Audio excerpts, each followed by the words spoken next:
Welcome to In the Pocket, your go-to source for all things social media marketing and branding. Stay ahead of the game and learn the latest strategies to boost your online presence and connect with your audience. So join us and start growing your brand today. And welcome everybody to this episode of In the Pocket with your host, Stacey King. So thank you all for joining us. Today, we're going to be learning the steps that you need to take to build an exciting and fun culture and work organization around every kind of industry and anywhere that you might work. We want people to have fun while they're working, right? And so I want to welcome two wonderful friends of mine. These girls have just been the light of my life for many years. They just, every single time I talk to them, they have smiles on their faces and they are the funnest people to be around personally. And just, anytime I get messages from them or I watch them on social, it just makes me smile. And isn't that the point of life, is that you should be a smile for other people? And I feel that these ladies especially, and their whole team has really got that down. And so they're going to share with you some of their best tips for trying to keep that excitement in the workplace, trying to keep people happy, trying to make sure that their employees know that they're loved and cared for and that they matter. And nothing beats a good, TikTok dance in the middle of the workday. And these girls have been excelling at that for years. They're constantly putting together these little productions that they put out on social. So if you don't follow them, make sure that you do. I think all of their social media are at Stallings Insurance INS agency. And so I'll let Melissa and Whitney both share all of that at the end, but please give a warm and wonderful welcome to my good friends, Melissa Stallings and Whitney Ward of Stallings Insurance Agency. So a great little group joining us here. And it's impressive when people actually join webinars these days in the summertime, because everybody's out and about and they're doing their thing. And like I mentioned, we've got Melissa joining us from what beach? Where are you at, Melissa, today? I'm at one of my properties in Gulf Shores, which has become a little side gig for us. So pretty exciting. Yay. We'll Yep. have to and talk. if you hear they're the cleaning, Gulf. Yeah, they're cleaning in the background. It's a transition day at a property where the rest of my family is not. Otherwise, I would be interrupted the entire podcast, just like I was on our meeting this morning. Right, Whitney? Just a little. Anyway. Yeah. That's all about family. My son works from home every day and has actually never been to an office ever for his job. Now he has gone since COVID. They have an office and they opened a new office, in fact, and he goes in for lunch like once every other week or so, just for a lunch. But other than that, he works at home, and they're getting ready to have their first in November. So I told him, I said, you get ready. It's going to be ready. It's time to put on the tie. Yeah. And pants. Yeah. So our topic today is all about that, and it's about culture. And this is my favorite topic, by the way, of everything that I talk about. I've been in marketing for so long, and things change so much. And sometimes it's just, it gets stressful, and the topics are deep, and especially now with data analytics and all that kind of stuff, it just throws a whole nother level of stress on it. But when I talk about culture, which is one of my favorite things, I just get excited because you really can impact an organization more from how you treat your employees and what you do for your employees and the environment that they work in. And it's all about mental attitude, right? And how they deal with all the stresses that are coming to us. And when I say stresses, especially in the insurance industry specifically right now, it's stressful because you've got so much that you have to learn, and it's changing so quickly because of AI and data and technology. And sometimes it's a little much. And I mean, you guys have to be experts in insurance. That's the most important thing, right? Is being an expert in insurance over everything. So how do you maintain that? And how do you even get to the point where you've gotten today? I would love for you guys to share all of your knowledge. And I know that you guys have planned out a wonderful talk, but that's the most important thing, is share how you do it. Well, I think it's kind of been a journey, and I don't know format wise. If you want, I'll talk the whole damn time if you let me. Heck, y'all don't even have to be on the call. I'll talk to myself. But it's definitely a journey, and it's constantly evolving and changing and checking in and listening, and which is, real hard for me to do sometimes. But Whitney and I kind of did a practice session of this earlier today. And, it made me really sit back and think that, we're doing a pretty darn good job. This is a favorite topic for us and a very important topic. And in my opinion, really what more companies in and outside the insurance industry should really focus on. And I guess I've taken it a little bit for granted because it's natural for me, because that's what I sought out to do when I started my agency. Was I was working at Liberty Mutual, and because it's a huge company, they had to put parameters in place for maternity leave. So when I was thinking about starting my family, and I looked at the maternity leave plan, and they literally turn your phone off as if you've been terminated, and your email. How are you supposed to come back and sell when your referral partners think you're either dead or fired? So that was, they didn't let you have a personal cell phone, no BlackBerry. That's during the BlackBerry time frame. I know that's foreign to some people, but that is when mobility was becoming a thing, and working from home, not being tied to your desktop, was becoming a reality. That's the industry I came from. So really, and I realized it this Christmas when I was sitting there, just telling my employees what I appreciate about them, and really try to do frequently. But I realized, having a team of 9 women, that, oh my gosh, I've created for all of, gets me choked up every time I think about it. I've created for them what I created for myself, which is the freedom and flexibility to be a mother naturally, but also work, because quite frankly, I work because it's fun. And I'm not fit to be a stay-at-home mother. I would be volunteering at the school every day, or, PTA president, something. I cannot. Yeah, you'd be that mom that everyone else was like, oh, she's here again. She's here again. Great. What kind of team building activity are we going to do today, Melissa?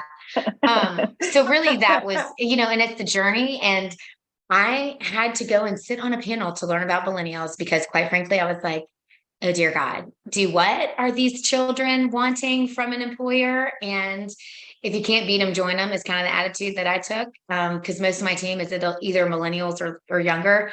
And so, in fact, all my team at this point is millennials or younger.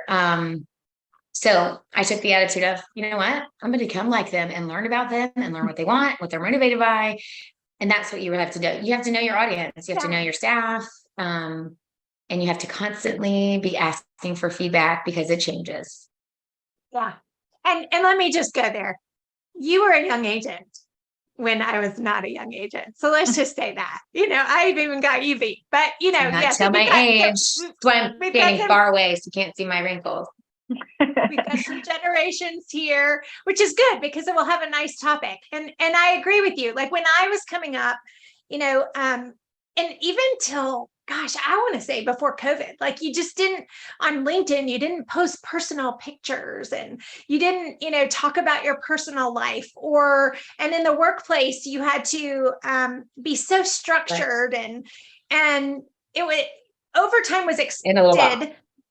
But the challenge is that it was often unappreciated, and it was often at the office, tied to a desk, and you're missing your whole family life. And that was one of the reasons why I went out on my own. Honestly, was because I just could not do it. I couldn't do it and raise a family and be successful at both. And so you're right. Mothers had to choose, and I didn't want to choose. Same. Yep. Yeah. So I will, I'm going to flip it to where we can see everybody really quickly, because I love your expressions when you're talking, and I just have, people are missing them, and you're so expressive, everything that you do. And I have to get it all right. Yeah. I want you to get up right now and do your herky, because that's the best part of I'm going to start. She will. And that's the thing, she will. Yes. Yeah. So So how do you think that it's changed? I mean, when you looked at hiring millennials and you talked about that, what were some of the things that your employees have asked for that you have found, or at least in the past, you would have gone, oh, interesting, but it's working, right? So, coming from an environment that, well, just sales in general, where so many people are just motivated by money, that was my biggest question. What motivates you and what are your fears? And so once I've, kind of uncovered those from people, and, I sat on sat and listened to a few panels it was literally the topic before COVID, the topic of all topics, like what do millennials and the next younger generation, what do they want? What are they motivated by? And it wasn't money. Money very rarely came up. It was the freedom to work from home, a voice in the company, ability to make change, flexibility, a number of different having fun at work and having, team outings and trips and maybe a little trophy, a parking space up front. It was all sorts of things. I mean, I think, with those things and with those things that you can incent your employees by, they all lead back to revenue in the agency, because that's why we're all here, right? To make money and provide for our families or for ourselves. So going back to the question, which was, yeah, just and you covered it. I mean, just the changes that you've seen and and even this next generation that's coming up is the generation, I want to call everybody millennials, X. Yes, Z. it's Gen Z, right? It's Gen Z. Yes. Yes. Even that generation going through COVID, and the quiet quitting whole thing, I'm like, do what? I hope I recognize that. Thing. But it is. But you give people enough freedom and flexibility, and you tell them the moment that it's abused by you or one of your teammates is the moment I have to take it away. So don't be the one that abuses it. And that's the kind of trust we have on our team. Now I manage, it's 9 people. And Whitni, of course, helps me too. But people know and respect it, and they don't take advantage of it. I don't think, but I also might be super naive to some people that have, and there have been some people that have in the past too. So, and there's always going to be, but you can't make it such a structured environment for the few that would abuse something and make it a miserable existence. Like back when I was coming up, when you would go to an office and it would be everybody at your desk and you can't get up but for X number of minutes a day to have a break, and if they saw you in the break room for 5 minutes extra, then aren't you've been in there over an hour, whatever it is. And not that I've had a lot of employees or employers rather do that, but I've had a few. And I've had many who the expectation was for me to work late, but gosh forbid if I were late coming back from lunch, or gosh forbid if I came in, 30 minutes late because of a traffic accident or something happened on the highway. That was frowned upon, but the expectation on the flip side was always in their favor. So I agree. There's always going to be people that will take advantage of situations, but as long as you have hired good people and you put the burden of managing themselves and having everyone kind of be accountable to one another, then it kind of takes the fun out of somebody wanting to abuse it. You know what I'm saying? They then know that they're they have the other folks watching out, and it's a team, and they don't want to take advantage of their team members. Some of the things that you guys have done, Whitni, tell me a little bit about what you guys have done there for, just some perks that you've done in your agency. Well, I'll just kind of tie off of that too, and then go into like our fun perks. I think Missy really has set really good expectation of how she wants our work culture to be like, and who she hires sets that stage too. And I think we as a team, also help with setting that expectation for new hires. I worked for my dad when I was 16 for a few years before college. And then I worked at, a bunch of a few different places during college. I feel like those don't really count. I was never in a corporate world until this, which is even so not corporate. So I don't really have like a comparison, but my friends know my job environment, my family, my husband, and they're all like, you have the best work environment. I'm like, I know. So like, I don't think I would ever leave, or if I did, I think it would be a super shock of how it would change, just because a lot of dynamics aren't like this, except maybe like for even smaller businesses. But corporate, businesses, I don't really think that they set the stage like we do. And we're like a family here. It's not just my coworkers. Like, they're like my sisters and my family. And I think that really helps set our environment and how we come into work, and being able to be ourselves and do the work-life balance, and being comfortable with it, not feeling like we have to walk on eggshells because we're having a bad day, or, feel nervous to call in because our kid's sick. Like, I don't ever get anxiety about that or freak out about my job, because I know I can take the day off. My kid's sick. I'll be okay. I have a team to back me up. I'll be ready to work when he's, not sick anymore. So I think just having that really helps balance work life with home life, because you have the comfortability to know like work's there when I get there, and I'm not going to get like, a whipping from my boss when I get back. So I think that just helps set the tone for all of us as a team too. So, and I We think do spank, but not hog. No spankings. Always leave it right. it We to just, you. There's a timeout corner in the back of the Yeah. office. Love- There's actually love a little cats. closet she'll stick us in, and I'm just kidding. Yeah. And it's good when you have a close relationship, because if somebody does need, like if somebody's being a bear one day, you can just say, okay, you Right. need to check it. And you Right. can just be real with each other, Right. right? There's no, let's have a formal meeting in such and such room. No. You're friends and Right. your family. So you can talk to one another that way.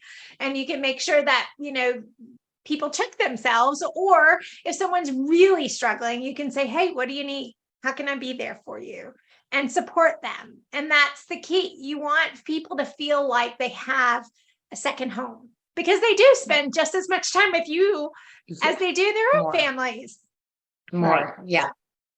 So I wanted to mention two things. We interviewed a girl, Stacy, and Whitney will probably remember this. She worked at a prior agency, and I won't say the name of the company. They had a phone locker. They literally had to take their cell phones and put it in a locker every day. And then like little children at school, I'm like, are you freaking kidding me? However, it was probably because somebody abused it and they should have been fired. Instead, they probably chose to keep them. And then everybody else has to suffer because one person abused the policy. Like, what? Right.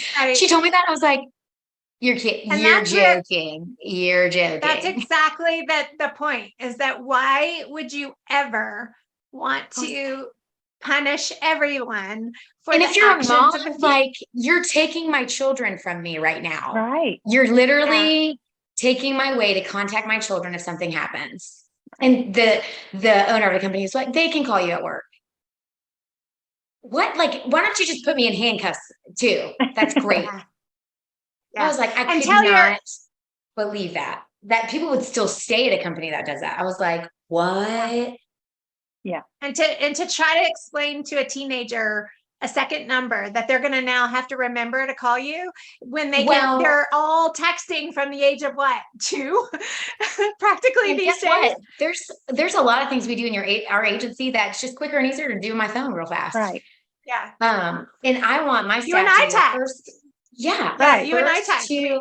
I don't remember the last time we email too every once in a while, but I tend to read text a lot faster. Dang. And, liking Facebook messages, LinkedIn, like all those social media apps, I don't mind that they are on them liking our customers. Now, if they're doing something, but I'm also okay with them taking a 10-minute break and being like, I'm just going to check Snapchat with that. Fine, whatever. Don't abuse it. And again, I've had those that have abused it and they get a warning. And then if you can't stop from doing personal things, you got to go. You're here to work. There was something else I wanted to say to you about being the anxiety of going to work and leaving your baby anyways. And then when they're sick, you're like, oh my gosh, I might get fired. That is like, yeah. the stress of that. I want to relieve the stress of that. And that goes to our brand and values. Our brand is family, faith, fun, and family is number one. Yeah. Next to God, of course, but that all ties into family, but family comes first. You're Can't all females, right? All You're females. all Right. women. Yeah. So that's a whole nother level. That's not just, and it's not that you discriminate against men. It's just that that's right. kind of been your thing. Disclaimer. Yeah. There might be a man that can put up with 9 other women. I don't know. They're like, how Somewhere many? out there, I know. Yeah. Their odds are looking good. my husband puts up with me 24/7. We live in the same house and we sleep in the same bed and we work in the same office all day. So if he could put up with me, then there might be another one out there somewhere. Hey. Yeah. Yeah. Um, So my but yeah, other question is, go ahead. No, I was just gonna say, a lot of this, and we haven't mentioned it yet, ties back to our mission statement, our brand, and our values, which are so, so, so important. If you're a company out there that has not established those and are wondering why you're struggling with employees, that is why. There's a book called Traction that I read, and it set me on the right track for hiring people that if they're not a resounding yes in all of those boxes, or if they come in the agency, we do hire them, and they go through our strenuous hiring process, where it's literally like rush at a sorority is really to get through. And they're not a resounding yes in all those boxes, then while working in the agency, it's grounds for termination. Yeah. So let's talk about that. How can a business or business owner create such an empowering environment? How does it start? Well, let's tag team on this one. So again, it's a journey, and it's really listening, and there's a number of things that we do. But you got to start small. Start with something little, a team outing. Get feedback from it. Where do you want to go? We're going to close the office for an hour, 2 hours. Some people freak out about that, but we also have a virtual assistant in Puerto Rico that can't join us on team outings, most of them, unless it's a virtual event. And so she keeps track of the phone calls. And honestly, clients have never complained about it. And if they do, they're probably not an ideal client anyways. They want to see. Yeah. I was just going to say, my husband taught me this years ago. And it was one of his managers that taught it to him. And he said, no one is going to die. You are not an OR doctor. Right. No one is going to die. Yes. It's an hour of your life, or it's 30 minutes of your life, or it's even a day of your life. If people cannot wait a day, usually it's a fire on their end and not on yours. Right. And they're not a great customer anyway. So go ahead and leave. Go find another agency that doesn't have a culture like we do. They're going to be miserable to work with, and have fun. Bye. Maybe y'all are the perfect fit for each other. The other thing, Stacy, which also blew my mind, one of my teams, and Whitney, correct me if I'm wrong, favorite team outing is Whitney. Paradise Porch Day. Paradise Porch Day. We go and work at my house on my porch. Yeah. And some of our most productive days are there because we just have the environment of wear your bathing suit or your shorts and your t-shirt, go jump in the pool when you want to break, like have some lunch, have a margarita maybe. So, I mean, just having that very relaxed work day we try to do it once a month, if not every other week during the summer. Where has my invitation to Porch Day been? Because girlfriend likes the girls and likes events. Yes. We will tell you the next one for real. It's so much fun. It really is. And sometimes once I brought in a massage therapist, sometimes I'll get it catered. Sometimes we make it super simple and just order food. We've done it in the winter, summer, fall, spring. Yeah. Because the porch has heaters, fans, and if people want to go inside my house and it's fantastic. And I have 4 kids, so I don't want to hear your lame ass excuses of why you're not having your team over to your $1 million house. Do it. Yeah. I think that helps have a rocking house. Yeah. I love your house.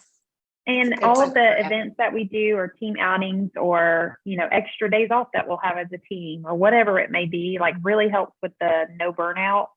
Because everybody can take their own individual vacations, but sometimes that's hard to do when you got work to do and you don't want to take it. But I think as a team, if we're like, okay, today for the hour, we're going to do this, or, we'll have the half days for holidays. And she's like, take the rest of the day off. And it's like, those are given to us freely with no stipulations. And that really helps with like the burnout feeling, because everybody has it. It doesn't matter how great your work culture is. Everything else revolving around it in your life and your home life can create burnout. So I think that really helps give opportunity to our team to be like, here you go. You don't have an option. Go take a day. And then you come back and you're like, yeah, that was great. So Yeah. Yeah. I always liked when I got either my birthday off or like a floating day that you could just kind of decide when you wanted to take it. And I was always like, woo, when am I going to use it? Well, and Stacey, this leads into another very controversial topic in our industry, and that is what I've adopted as an incentive. Some of my staff have it. Some of my staff will eventually earn it. And it is an earned privilege. Some that I've given when requested, some I've given freely, and some I've given based on tenure. And because on my staff, a lot of my staff is on here right now, and some of them haven't, some of them don't yet, but it's unlimited vacation. And the crazy part about unlimited vacation is people take less vacation when it's unlimited, and it's something that they don't have this, coupon that they have to use within the year. And if they don't use it, they're going to use it all in December, and everybody's gone for the month of December. And you're like, shit. So this is one of the best things that I've adopted and love it. And it's just a nice incentive to be able to offer my team when I'm like, I can't give you any more money. Can't afford to give you a raise right now. Can't give you any more bonuses. We're doing all the things. What about unlimited vacation? And it is not abused. And yes, people, we've had 9 babies in 5 years, and it's not even abused on maternity leave. So don't give me that baloney answer either.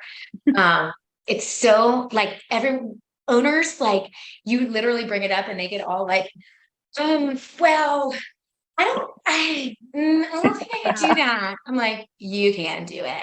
Just do it. Yeah. And let's talk about maternity leave, because this is a topic that's very close and near and dear to my heart right now, with my son having his first child. And his company, luckily, is a very large company in the insurance industry, and they give paternity leave. That's nice. And he has now several months that he can take when his baby is born. Luckily, because his wife has no maternity leave. So is that legal?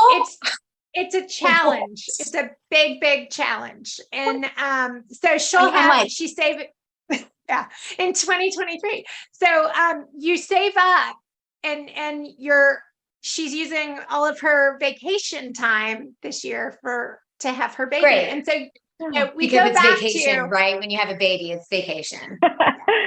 Oh my gosh, that's so sad. So it, if you are on here and you are an employer, let's be real. Life happens. People have babies. People have sick relatives. People have parents that are aging, that have medical needs.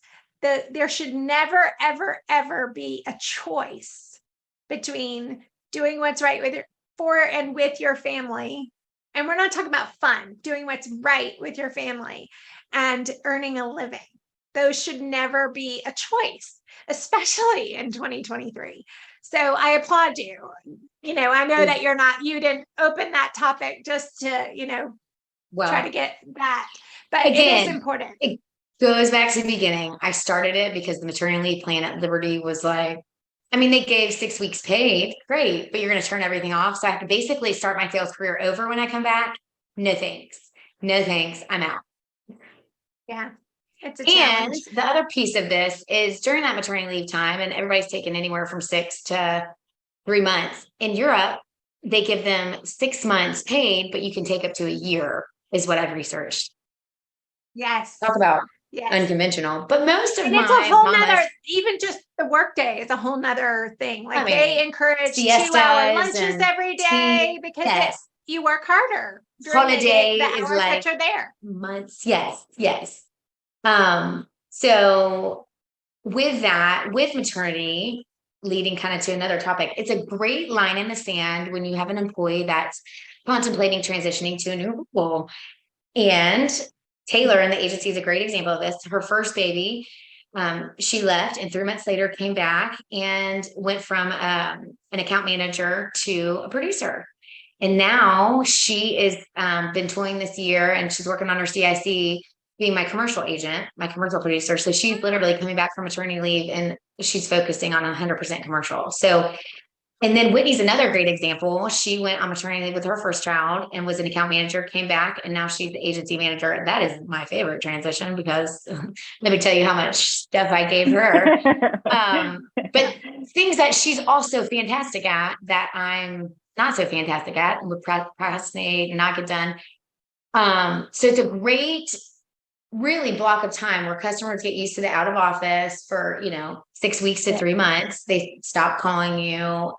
Even your referral partners are like, okay, I'm going to get used to working with another, Crystal or Leanne or another staff that's, handling the workload. It gives you the opportunity to bring more teams to play, into the mix with the client. Yeah. Usually maternity leave, I'm like, okay, are we coming back in the same role, different role? What are we thinking? Because you have 9 months also to like toy with it, play with it. Are you going to be good at it? Because just because you're a great account manager doesn't mean you're going to be a great agency manager. In my case, it was a win. Just because you're a great account manager doesn't mean you'll be a great producer. Again, it's worked out really well for me. And then it also gives people that are filling the role of that person that's out a chance to try that role. And so right now I have an agency manager that's toying. She's on this call, toying with sales a little bit. And that's why I hired her, because she was in a sales role prior. And so it's a great opportunity for those people to try. And Whitney, tell us from experience, how was the transition when you came back and kind of to a new role? Like, what were the feelings around that, like coming back? Because it's scary as a mama to come back. Right. Super scary, especially as a first time mom. You just don't know how personally you're going to be like at home. Work, I know I'm going to get it done. But I think the transition part I really enjoyed because I tried to transition from account manager to producer during, my time, regular work hours before maternity leave. But it's so hard to like have the mindset of stop doing that one task and move on to the other and like delegating because you're just so used to it. It's the same thing you're doing every day. There's no like clean slate. So when I was about to come back from maternity leave, Missy was like, this is what I think you'd be good at. What do you think? And I'm like, yeah, great.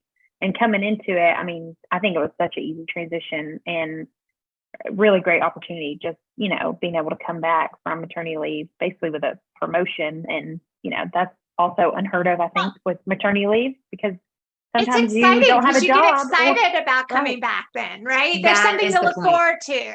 Right. You're not coming back to, oh gosh, I got to jump right back in and try to catch back up. And it's 100%. All new. Right. And so somebody else has stepped in and taken over your core responsibilities and had that time to kind of make it their own, right? And learn as they're going. And they didn't have somebody overlooking their shoulder every single second of every day. Yes. And then on the flip side, you're all like fresh eyes, fresh feet, fresh everything. You're walking in. Well, maybe not fresh milk because you're a little tired. Yes. Yes. I can say that and not be a chauvinistic comment, right? Yes, I love that. With our work environment and work culture and how Missy has set it up, I feel like from the beginning, but especially since I've been here, I wasn't afraid to go on maternity leave. Like, I think I was more for myself because, oh my gosh, I have, I don't know, it's just different. But I knew that all of our team like had it together. I wasn't worried about as far as leaving it for the other account managers. I knew they had it. So I think that is really good too, is that if something comes up, whether it's maternity leave or gosh, you're sick with COVID for a week or a family emergency for multiple days or a week, you know your team is there to support you, where so like there's other cultures where it's like, nope, that's not my job, which would suck to leave and not have a backup team to help you in crisis or maternity leave or whatever it is. Right. But you've done something more than that. You've created the environment where people want to make sure that you and the company are taken care of because you've taken care of them. And unlike quiet quitting, where you're just like, whatever, y'all do you. I'm just going to stay over here and do the very bare minimum that I have to get that paycheck. And then I'm already like checked out. Unlike that, they will be thinking of you during those times. Not that the expectation is for them to be working when they're Right. actually taking time off, but they will be cognizant of what is happening in the company and what needs to get done. And they go a little bit above and beyond whenever possible. Right. It's a balance, right? Isn't Right. that what culture should be, is a balance? And we're still Well, family. Like and Taylor's on maternity leave right now. She's about to have her baby, and like we're all going to be waiting for the message of her baby. Like, so we're still talking. So even though you're on maternity leave, we're like, are you going to call us? You going to text us? Like, bring the so baby by. yes, yeah. When are we going to see you? Like, you don't have to work, but we want to see the baby. So So something crazy, Stacey, this is like gonna blow some people's freaking minds, but I'm trying to start a daycare just for my staff.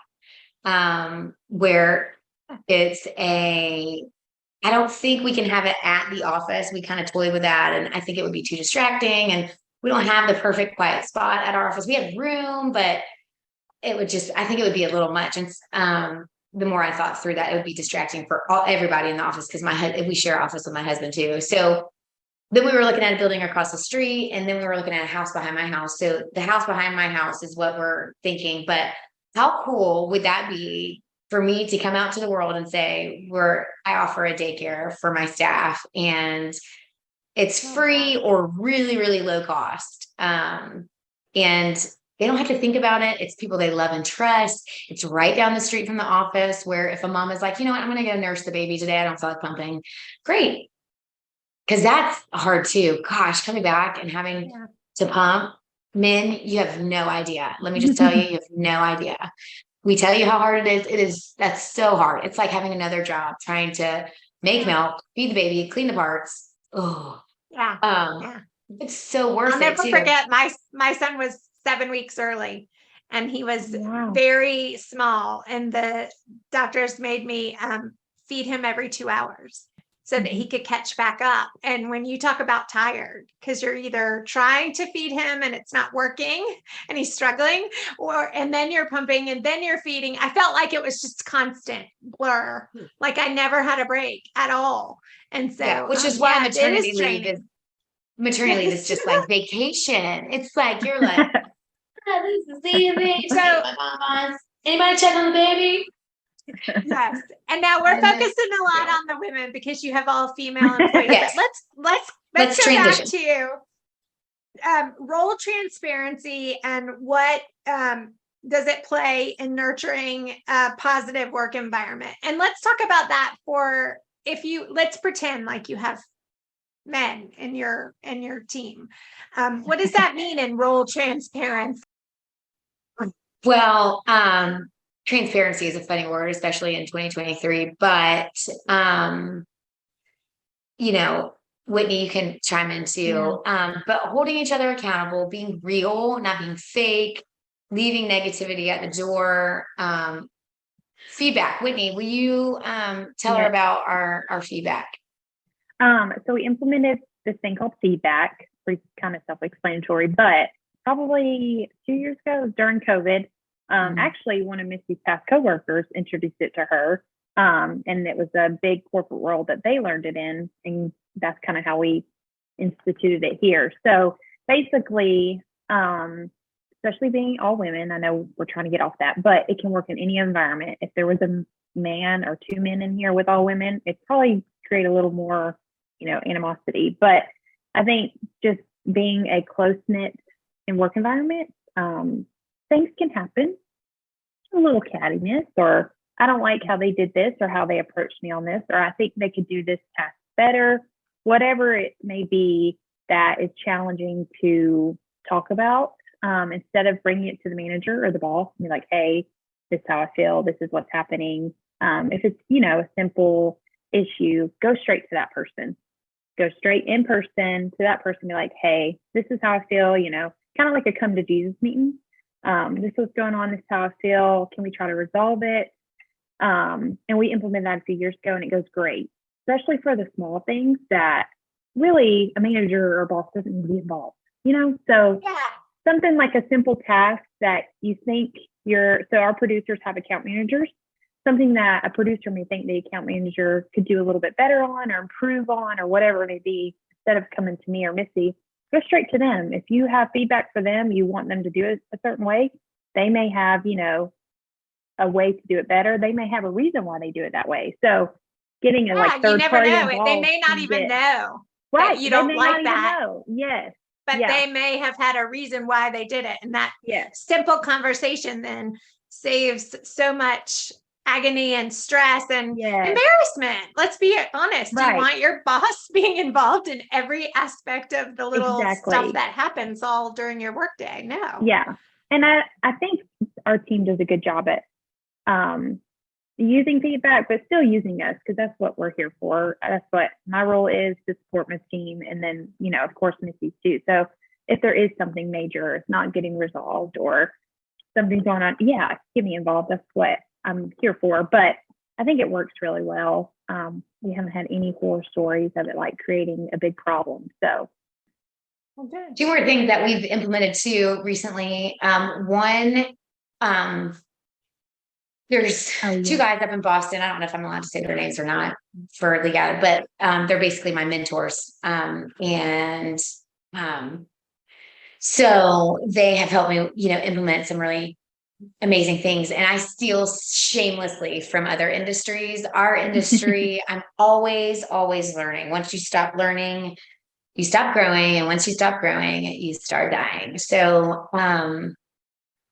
we implemented a scorecard. So every Monday morning meeting, everybody brings their scorecard from the prior week and they tell me how many quotes, how many sales, how many calls, and we fly through it in like 3 minutes. And it's just a public way to say, this is what I did last week. This is what I didn't do last week. This is what I did. And I worked for one day.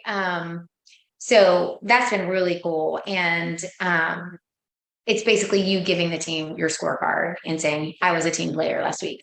And then secondly is role playing. So we did a sales training last year with a guy that's not from the insurance industry, and he's actually from the real estate industry. And so every Wednesday morning we do 30 minutes of role playing, and y'all, it is so fun because you get to be a, for real, this day and age actress or actor. So we just did it this morning, and sometimes we have great content and calls that we pull and then listen to, and then we're like, okay, let's role play that. Let's do it again. Why wouldn't you role play if you're trying to be an expert in your industry, in your field, in your role?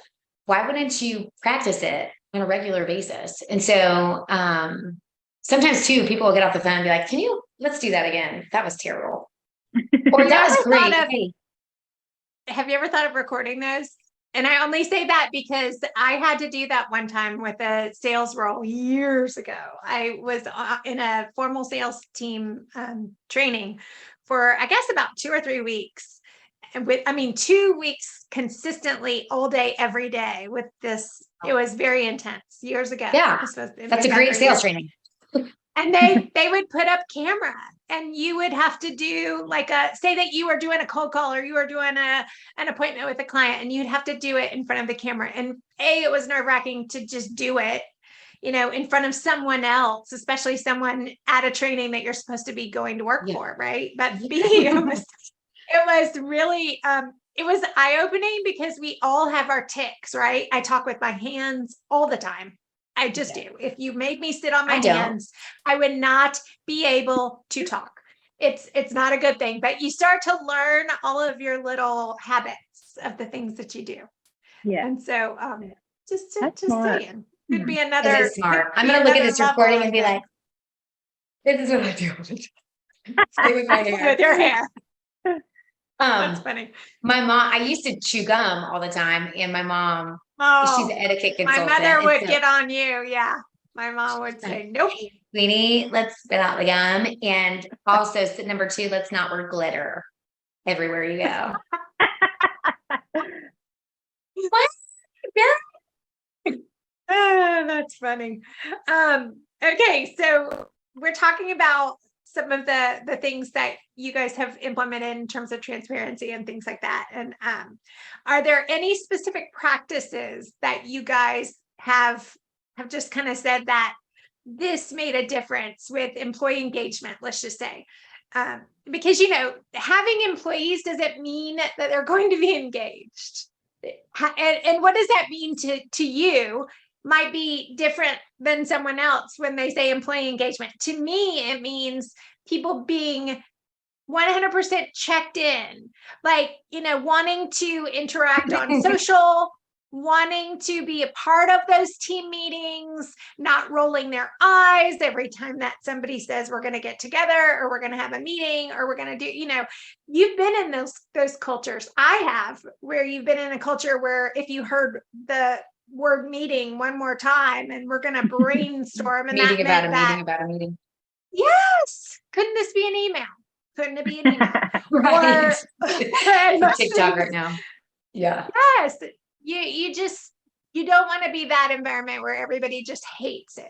And so what have you done to get people engaged?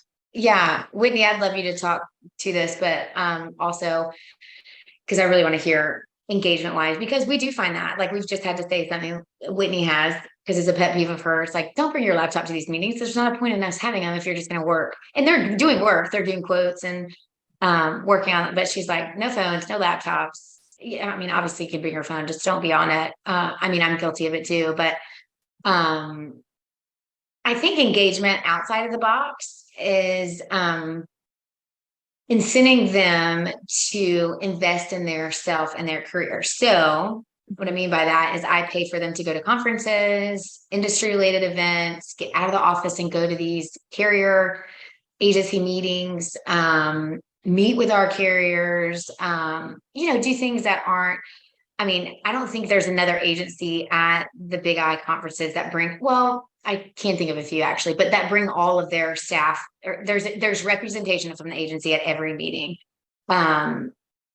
So, sending my staff to those that are, staff appropriate to some of the carriers put on some great staff meetings that are, you have to fly on there and pay for their accommodations. But like investing in my people, I pay for their CE, I pay for their licensing. I pay for their, testing, but they also get a pay raise to do those things too.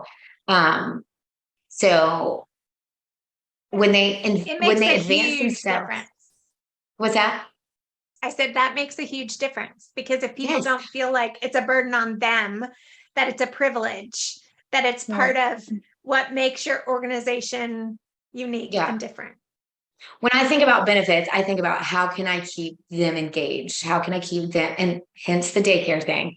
I'm like, what? And I'm constantly thinking of what is a stressor of my staff coming to office. And it always goes back to childcare. And it becomes stressful for me too, especially the staff members and we're all a little guilty of it, that take advantage of the flexibility that we've provided at Stallings Insurance Agency. It just gets taken advantage. You're not working your fullest. And I know there's some on the call today. You're not working your fullest if you're at home with a baby running around in the background, or 4 babies guilty running around. It's just distracting. And there's not somebody else there. They're going to need a butt wipe or a sandwich, or, there's going to be an accident or a fight, or I need some help with this, or, it's just part of being a mom. I get it. But if I was able to alleviate that, I think the engagement would be a lot less stressful. And it's a backup plan when if they have a different care option, when that fails, bring them to the daycare, I think to me, employee engagement too should be, you and I are guilty because we're talkers, and we always give our opinion, whether it's wanted or not, always. Whereas someone like Whitni, who's not as extroverted, those are the people that I want to see engaged. Those are the people that I want feedback from, because their opinions are often even more important than my own, when I'm the one that's given, hey, I'll tell you whatever I feel about everything. But if someone who is quiet speaks up, you should listen. Because 9 times out of 10, it's something that's very important, because they wouldn't have spoken out otherwise. Do you agree? Yeah. And I feel like our team, hopefully, and I can't speak for everybody, but I hope they feel this way, that anytime we have a meeting, like, it's not here, I'm hosting the meeting and I'm the only one that's talking. So like, or, hey team, here's this big change we're doing, or this is the new thing we're implementing. this is what the new agency practice we're implementing. You have to do it, and I don't want to hear anything else. That is like not how we run. Like if we're setting something new, we're like, what do y'all think about it? Tell me how you feel about it. We'll get feedback. If it's good, great. We implement it. And then a week or two later, okay, how's it going? How do y'all feel about it? Tell me how it's working. Especially this past year, we've implemented, I wish I had a list. We've implemented so many new systems and so many new pieces of technology that if it's not working for our team, we have to know that, because if it's not, we don't need it. Yeah. Or let's figure out a better way to use it. So I think our team, there's a few people that definitely speak out more, which is awesome, than others. Some are just more go with the flow. I got to do it. But the ones that do speak out, it's really valuable for us, especially me as agency manager, who's usually doing a lot of the implementation and startup and all the things. So when I get team feedback and individual feedback of what's working, what's not working, I'm like, okay, that's great. That's the only way I know if it is or not, because they're using it way more than I am. So Yeah. I feel Well, like and sometimes they'll bring stuff to Whitney that they wouldn't have brought to me. Right. I don't want to talk to Missy about this, but that's what's great about having, an agency manager now too. Yeah. Yeah. And when we talked about, this could have been an email, we go back to who wants to go to a meeting that's basically a report. Nobody Right. wants to do that. You want to go to a meeting and have the conversations. Let the reports be after the fact or ahead of time. Here's what we need to talk about. Everybody submit what you want to talk about, and let's come up with solutions at the meeting, and let's brainstorm how to solve these things. Not let's come and tell the world all the, it's almost like dump your briefcase. Here's all my crap. Now you got to have another meeting to solve all the crap when you could have had that solved at that meeting, right? Yeah. So because I am a talker, sometimes the meetings last a little long, but sometimes that part of the meeting is to build rapport amongst the team that everybody's not together at the same time all week. With flex work and working from home and flex hours too, which is another topic. And I'll kind of tie off that real quick.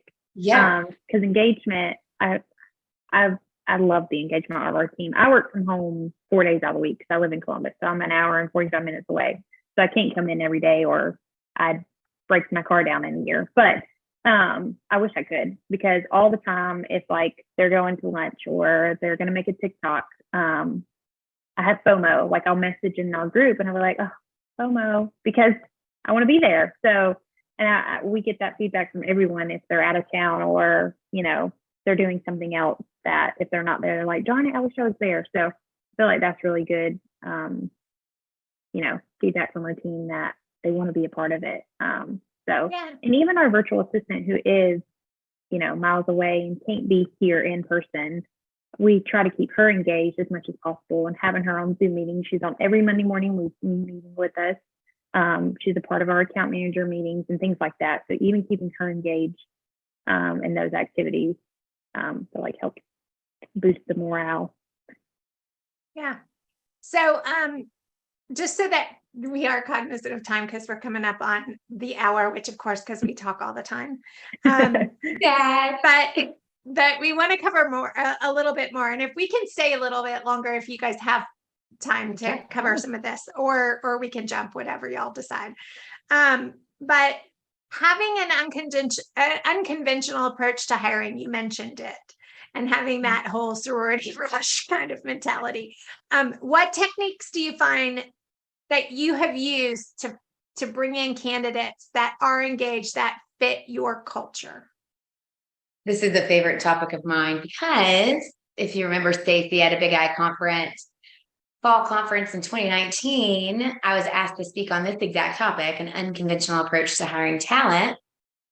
Mm-hmm. And my team thought it would be a great idea for us to do a come out dance. I'm going to blame it on my team. It was probably really my idea. Pretty sure. You say that, and if you haven't seen it, I have it. I can get it to you. Just type it in. Yes. Short and sweet. Yes. And as you know, Stacy, in this male pale and stale industry, it went over like a fart in church. It was terrible. It was literally like, what did I just do? That was terrible. I'll never do that again. But it was perfect tie-in because it was an unconventional approach to starting a speaking event at a boring ass insurance conference. It was Isn't it? memorable. No one Right. forgets Missy That's Stallings the and number her one team, word. Yes. right? You were the We- topic of conversation from that point forward, I promise you. And I love In that. fact, they had a board meeting about it, just to see the choreography, make sure. I'm like, what are you gonna do? Like strip up there or something? I mean, maybe That just- we'll take that part out. We'll take that part out. That speaks volumes about our industry, does it not? Right. That you have to have a Just- board meeting to approve a little entry dance. Come on. That was very clean and But classy and fun. it got very made fun of, which I don't care what people think, because you know what? It's what we wanted to do, and it's the impression we wanted to give that, and it fit right in. This is going to And be here's where I go back uncomfortable. to. You are you. Be you. You know, if you like what you're doing and it's working for your team and your people are happy, isn't that what it's all about? Does it Mhm. matter what everyone else is No. doing? I mean, I go back to that all the time, that yes, you've got No. laws that you have to abide by. Yes, everybody has to do that. But beyond that, let's be real and let's come up with some ways of making sure that our personalities shine through, our people's personalities shine through, that you support each other, and that you have a little fun in life. Life's too So short, what I man. should have done is a good old Tony Robbins stand up, let's get in state, like play some loud music, but I'll do that next time if I ever get invited back to speak again. Which I was asked to be on a panel, so I think they were like testing the waters, like, is she gonna do a dance? You can't again? dance on it. You should do a herky as soon as you hit that stage. I want to see it. I want to I see did mention backflips. it. It was like, I know. It was like music stops. Oh God, is she gonna do a dance again? So I wanted to get everybody a little bit uncomfortable anyways, because it was an uncomfortable topic that people were like, you do what? You don't hire in the industry. You don't hire experienced producers? No, I don't, because Hire nannies. I am learning from all of your mistakes out there in the industry that they don't stay. They're really expensive and they're typically never happy. So I don't. I train people. I find character. I find people I like, and they have to be a female. No, I'm just kidding. They don't have to be. I find If you have people, two kids attached to you, even better. I find people that I want to spend 8 hours a day with. Let's be real. Like, Yeah. I find people that I enjoy working with, that I know, and then I interview them till I know about things I shouldn't know about. And so does my team. Yeah. And we've made mistakes. So, but those mistakes are easy to fix as long as you're slow to hire, quick to fire, not the opposite. You have to adapt that. If you as a manager or agency owner have the thought, I should let this person go, you should let that person go that day. That freaking day. And I don't And know you how have grounds to do it. Even if you haven't given them a warning, we are what is it called? A right to work state? Georgia, yeah. Yes. You don't have to give them a warning. Not all states are like that. I will preface, this is a national look up your call. state's code. So, I know. yeah, look up your state. But it is good to document. It is good to give them a warning, just so you don't have to get an unemployment battle. But we make mistakes. So yes, I have 3 nannies still working in the agency that started out as my nannies. So, love and trust them very well because I've trusted you with my children. One was my banker. One called in the agency. She's actually the only one I've ever hired, and it worked out from industry experience because she was coming back from maternity leave and her prior agency gave away her job. I can't believe that. That still makes me so sad. And then let's see who else, Leah or Whitney, help me. One from the restaurant industry that we found through, mutual friends. And then one also had been a stay-at-home mom and was just kind of struggling to find a job, because when you take that long gap in work history, and she's also fantastic too. So, and then Agency VA found us our virtual assistant. So plug to them. But we interviewed her too, by the way, to make sure she's a good fit and, fits with the culture. And like I said, it's a family there. And, and then I also have one that's my current nanny's sister. That's how I found her. So, Yeah. And our process to hire is not, let's do an interview. We'll see if you're a good fit. It's a call, an Not conventional. interview, and then probably another interview with sometimes Missy's husband. And then we do a team shadow. So they actually come in for a full day and shadow with all of our people. And I think that's the best part of it, because that's really telling of how they mesh well with our team, just personality vibes, even though it's just the first time you're meeting them. And then two, what questions they ask, how interested they are. Like, you can totally get, a pretty good vibe when they're here all day, and everyone's opinion's different. Or if everyone has the same feeling, like, oh, great, they're great. Or if everybody's like, not really feeling, and then we're like, okay, if it didn't work with our whole team, how will it work feedback. if we hire? So, Yeah. I don't know. And I've had a few that have gone through all the way through the job shadow, and I went to offer them a job and they're like, I don't want to work here. Great. Thank you for saving me however much time and money. That's it even can more benefit important. both. Yeah. Yeah. Because they'll be the quiet quitters if they did take it, just to take it, right? Exactly. Don't get desperate to hire people. When you're desperate, I don't know. It's just like sales. When you act desperate in sales, we all know what kind of happens there. They can feel that on the other end. So how would you say the easiest way to measure that success once they've come on board? Let Whitney talk on this, because this is what she's managing. So I do feel like the hiring process does a really good job of finding the right fit and avoiding either firing or having people quit within, a short amount of time. Because I feel like that's kind of the culture right now, is a lot of people are job hopping, change jobs quickly. It's just different than how it used to be, where you keep a job for a really long time unless something major changes. So the hiring process really helps with that. But I think, I'm kind of tracking off a little bit, but just, I feel like if there are people that don't fit, we can kind of get that sense after a few months, and kind of how Missy says, like quick to fire. But we have a 30, 60, 90 day review with them. And 6 months too. And then even after that, we all do individual goal settings quarterly.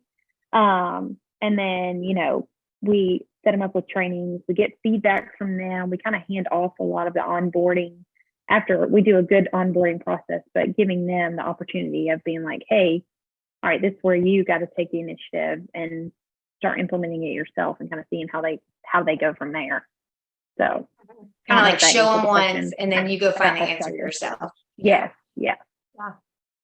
I always like the two-way reviews, where it's not just a review on them, but also, and even taking it one step further, where it's kind of where you ask for blind feedback about the organization or about management styles and things like that from staff, because that will tell you where you might need some improving as a manager or as an organization as well. So it goes both ways, but that's good that you have that two-way communication. What is the phrase? Whatever you can't measure, whatever you don't measure, you can't manage. Right. Yeah. And we're trying to do a better and better job with that in the agency. Me and Whitney, and with our systems too. There's so much more that we can track now with closing ratios and retention and loss ratios, and really the specifics of somebody's job and how they're improving, and seeing how role playing is improving with it. And number of calls they're making, outbound calls, inbound calls, all that stuff. Yeah, we have so many tracking devices that kind of let the systems do it for us. And then we just have the meetings of, all right, this is where you're at, this is where we want to be, or you're excelling, and vice versa. Yeah. So. We also didn't talk about our agency incentive. We've had quarterly reach for the beach. So that's where I am right now. My husband and I have invested, mostly my husband, and I've been dragged along with it. But invested in beach rentals. We have 8 in Gulf Shores, Perdido Key, Orange Beach, now, and 4 of which we manage ourselves, 4 of which a property management company manages for us. But, it's an incentive to be able to. Before, I would just offer a beach trip, and I'm like, wait a minute. David's like, why don't you have your team earn it? I'm like, oh, that makes total sense. So we set goals, and we had 2 reach for the beach trips, and we didn't make it as a team nor individually. So that was tough. But now we picked a word as a team this year, which I encourage everybody to do, instead of making New Year's resolutions, we pick a word. And so our agency word last year it was thrive. This year it's strive. And so we're just trying to take what we have and just make it bigger. And so we're striving for the rides because a lot of people on my team have not been to Universal Studios Florida. So Whitney made this hilarious Strive for the Ride video and put our faces like on the roller coasters, and hilarious. And so it's an incentive for my team. We have individual goals, and I even have some too. So I put myself out there with the team in the trenches, and if they make it, and they're attainable also. So again, if we're measuring it together, we talk about it in the Monday morning meeting, and let's all go to Orlando together, please. Come on, people. Yeah. Don't make this so hard. Well, and I think it's always fun. You don't want to be the one person that doesn't get to go because you didn't hit your goal, or Right. and I'm highly competitive. I don't know about y'all, but Same. if Yeah. anybody's Yes, ever we have a put very goals in front of competitive me, team. I'm like, okay, good, you're losing. Yeah. I'm next. Well, and Yeah. we do, along that competitive drive, we do fitness competitions too, because healthy mind, healthy body, that's another Tony Robbins adaptation, that if you're not fit physically, you can't be your best self. If you're not fit mentally, you can't be your best self. It's got to be both, and from the inside out, all parts inside, all parts outside. And so we're trying to get there as a team too. And I just started a little side, not business, but side motivation. I have 2 clients right now. It's called it's a health and wellness program, and basically I'm just a coach because I love it so much, and I've always wanted to do personal training, but it's called Misfit. I love the name of it. I know. So, and I just, just to encourage people, because I feel like the world is plug. Yeah. it's free. It's free. But I don't need any more clients. I'm still practicing. Let's see how successful this first round goes. It's 90 days. I'll help you with 90 days, and then I send you into the world. You get the tools from me, and it's really just accountability. People just need accountability, which goes back to the agency. We just need accountability and checks in, and knowing that, hey, And it adds fun to the work culture. Last week. Yeah. Yeah. So, Love just tracking and managing, but also motivating goes along with that too. With all that, accountability and managing and making sure people are doing their job. Mm-hmm. Yeah. So, how can companies continuously evolve their work culture and those hiring practices? What do you think it's going to take for people to implement these strategies that you've talked about? I'll let Whitney talk more on this, but in a nutshell, basically, we live and die by our values, brand, and mission statement. Yep. And a huge thing is just really being open to change. So, technology changes every day, industries change every day, the market is changing every single day. So I think just being open to change, whether it works or not, but at least being open to it, so you can try to implement it. If it works, great. You created a new tool, resource for your team to better them. If it doesn't work, okay, it doesn't work. But I think that is a huge part of it. I think we do a pretty good job at creating that culture of being open to change. And then also, again, just getting that feedback from the team, making sure they have good training and resources, being involved in networks, whatever industry you're in. We're involved in 4 organizations within the insurance industry, both in Georgia and nationwide. So, I think that's the only way to stay up to date with culture and the environment and industry, is learning from others, your peers, your coworkers, and those in the industry, and be like, hey, what works for you? Great. Or what doesn't work for you? So, and because there's so many systems and so many pieces of technology, I think that's how we've kind of narrowed down what works for us, is hearing from other agencies that are similar to our size, similar to our product size, and knowing what works for them, and then it works for us. So just again, being open to change, talking with your peers, and being super involved in the industry. And I think that's being why in your bubble. Some people like staying in their little bubble, and they just do their thing, and then that closes. I've always done it, but I've always done it this way. Yeah, I've always had paper files. Yes. Yes. And I think that's why I really enjoy the industry, because we're a part of all these organizations. I've met so many new people outside of just our agency. Like when I go to conferences or conventions or just on social media, like I know their families, I know who they are. Like I get to see them. I'm excited to see them, our carrier partners. So it expands to so much more than outside of just our 9 people. You know, I mean, you is a great example. So, you know, I think that's just really how you stay up with all the things going on in whatever work culture you're in. Right. Yeah. Is there anything that we didn't talk about? I mean, I know we talked about a lot. Yes. We talked about a lot of So much. women's issues, and I apologize to all the guys out there. We do feel for you. No, but we're I don't representing apologize at all. Anything that you can think of that we missed? I mean, you guys have, and again, tell everybody how to follow you on social. We have a few social, we're trying to make that a little bit more consistent. Mostly it's Stallings IA, but we have a few Stallings insurance. But if you just search Stallings insurance, you'll find us. Should be able to find it all on our website too, but we're on Yeah. Facebook, LinkedIn, Instagram, TikTok, YouTube, and then we have our website. We have a Twitter, but I don't remember the last time we used it. I don't even know if I have the login, which is shame on me, but we do have all the other platforms. Yeah. I think, and here's the thing, if you want to have a smile on your face, follow their social and definitely follow their TikTok and Instagram because it makes you laugh. These girls love to have fun. And can I tell you this too? Because this is what we get, Stacey. Would y'all stop doing TikToks and sell insurance? You know what I have to say to those people? Read between the lines. They literally take us like 15 minutes. If that. And it's fun. Well, who wants to see boring insurance content all day long on social media? Nobody wants to be sold insurance to. They want to feel like they can connect with you. Right. They buy from the people that they connect with, and that's you. So you do you. I will.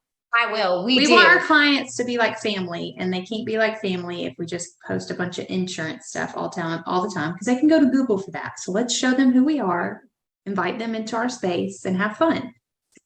And we still get work done, even if we do. You know what? If you're going to make fun of us, you're really projecting because you really like it. So my sister always said, bad publicity is publicity. That's funny. Shout out to Mandy Lauderdale. I also want to shout out, Stacey, to all my staff, some of which are on here, some of which I've mentioned, some of which I haven't, but they are all very near and dear to me, and they're like family. Even my husband said yesterday, we were doing it, we call it stacking. You can do negative stacking or positive stacking, but I say something I love about you, you say something you love about me, and you just go back and forth and back and forth. It's really good when you're fighting. So we were stacking. He was like, you truly love your staff and people in general, but you truly love them like family. And I do. Like they choke me up just thinking about how close I am to them. And when I lost ones that have been with me a very, very long time, it's like a death. It cuts me to the core, especially when I don't understand it fully and I don't understand what I did to not provide them when I've worked so hard at this culture and this work environment, and them too, to leave unexpectedly and irrationally and not give me a chance to save them or win them back.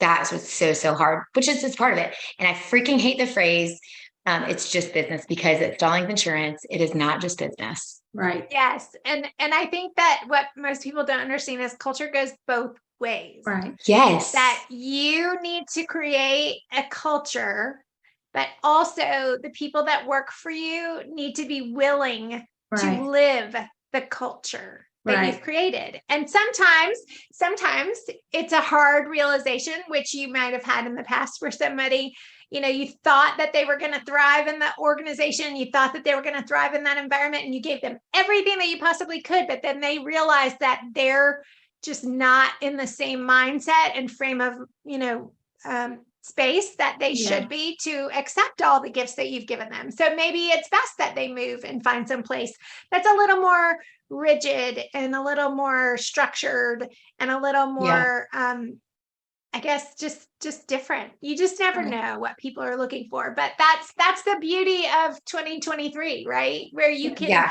choose what you want in your life, and that's what you should stand for. Nothing Well, less. And if you're And an just employee, like, yeah.